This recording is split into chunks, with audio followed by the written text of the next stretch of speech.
Okay, our topic for today is about the quadratic equations in standard form.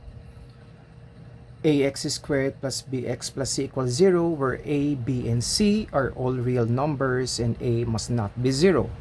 So, tinawag natin quadratic because of the ax squared. Again, kasi kung ikukumpara mo, ax squared, pinakamalaki ang exponent which is 2. Ito naman ay invisible 1. So, dapat ang pinakamalaking exponent ay 2 para maging quadratic. So, ito dapat yun. So, hindi pa pwedeng mag-0 ang a kasi kung ang a ay 0 times x squared, this will become 0. At kapag nangyari yun, so ang matitira na lang ay bx plus c equals 0. So, hindi na siya quadratic. Equation na lang siya, but not quadratic. Again, hindi pa pwedeng mag-0 ang a kasi 0 times x squared will give us 0.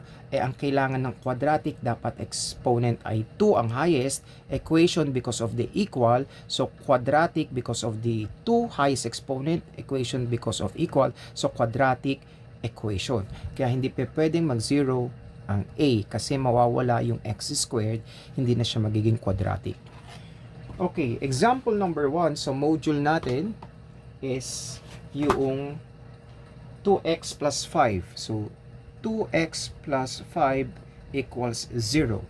Anong sabi ko kanina? So, para siya maging quadratic, dapat may x squared tayo nakikita or pinakamalaking exponent ng x should be 2. But since wala siyang exponent na 2, ang invisible one, so therefore this is not quadratic. Quadratic. Equation siya kasi may equal, but not quadratic kasi nawawala yung x squared. So this is actually linear equation. Yan. Ang variable lang natin ay x. Since x lang, so therefore one variable. Kung xy, so dalawa, x and y, we have two variables. Xy and z, we have three variables. But again, since there is only one variable here, x lang, kaya one variable. Linear kasi ang x, ang highest exponent ay invisible 1 at saka equation, kaya linear equation in one variable. Okay, next example is the 2x squared minus x minus 1 is 0. Quadratic ba siya? Yes, because of the x squared. Nakikita natin, quadratic because of the x squared.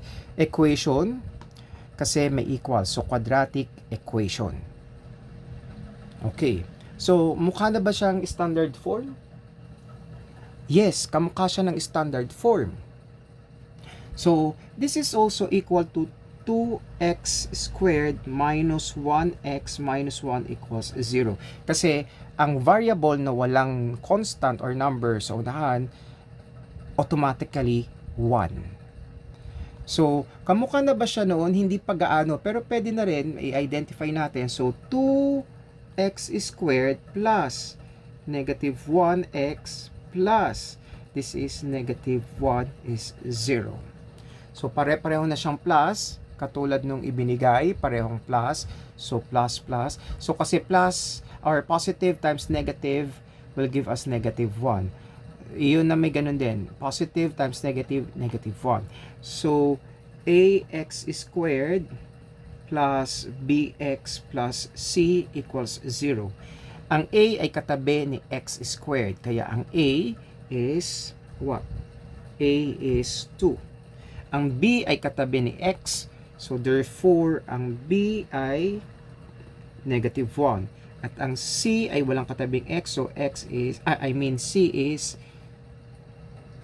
negative 1. So, yan yung ating example. So, pag-identify ng a, b, and c. And then, our third example should be the 3x minus 4. The 3x minus 4 is equal to negative 5x squared, or just simply 5x squared. Okay. Ano ang sabi natin? Paano magiging quadratic? The highest exponent is 2. Meron ba? Yes, ito. So, therefore, since x squared, highest exponent ay 2, therefore, this is quadratic. Equation ba? Yes. Because of equal, so therefore, this is quadratic equation. Standard form ba? Ang standard form ay equal sa 0. Tapos siya ay magkakasama. But since hindi magkakasama, so therefore hindi ito standard form. Kailangan natin pagsama-samahin. So, if alam nyo na yung transposition, yun ang gagamitin kung hindi naman yung addition property of equality. So, this is 5x squared. Kung ating ililipat doon by transposition, yung negative magiging positive.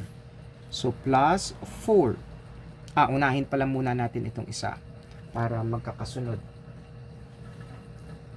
Mas maganda nating unahin itong kabila. Ayan. So, we have, so this is 5x squared. Unahin nating ilipat ito. So, positive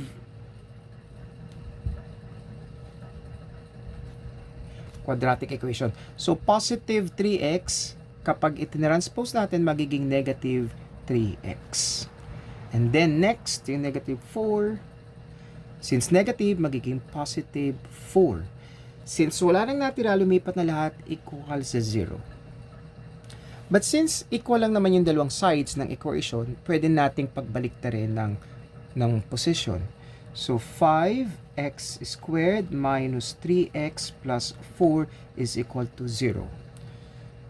So, quadratic equation siya because quadratic equation, standard form ba? Yes, because kamukha na dito. So, standard form. So, in this case, A is 5, B is negative 3, and C is positive 4. So, therefore, yan ang ating values. Okay, next example ay the 2x. So, yung 2x plus 3 times x minus 1 is equal to 0. So, quadratic ba siya? Mukhang hindi pa. Equation ba siya? Yes, because may equal. So, equation siya. So, para natin malaman kung quadratic, i-simplify natin ito using the FOIL.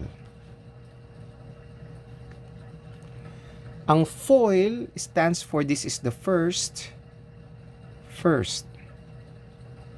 This is the outer, and then this is inner, and then L is last.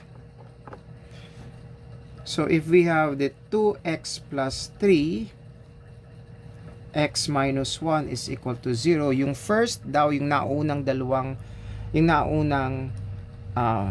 terms. So 2x, so this is the first. So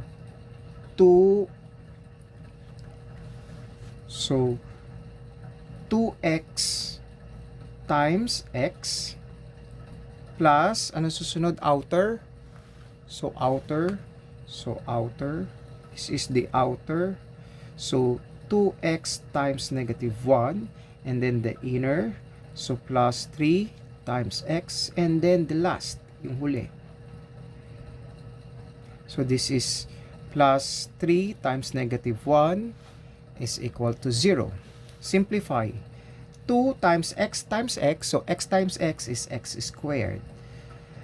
Negative 1 times positive 2 is negative. Kasi negative times positive or positive times negative is negative. So 1 times 2 is 2 times x is yan. And then plus, so 3 times x is 3x. So again, negative or unlike signs. So unlike signs is negative kapag product equals to 0. Tapos na ba? No, not yet. They are actually similar terms. So kapag similar terms, pagsasamahin, so write the 2x squared. So negative 2 plus 3 is also equal to plus 3 minus 2. Again, ang negative 2 plus 3 ay also equal to 3 minus 2. And 3 minus 2 is 1 or positive 1. Times x, 1 times x is x.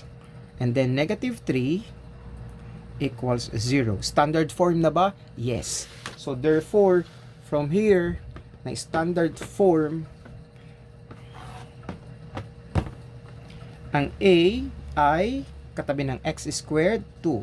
Ang B ay katabi ng x, but again, walang nakasulat. So automatically, that is 1. And C is negative 3. Do not forget the negative 3.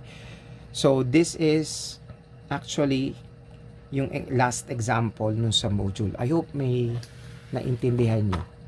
Okay. Thank you very much.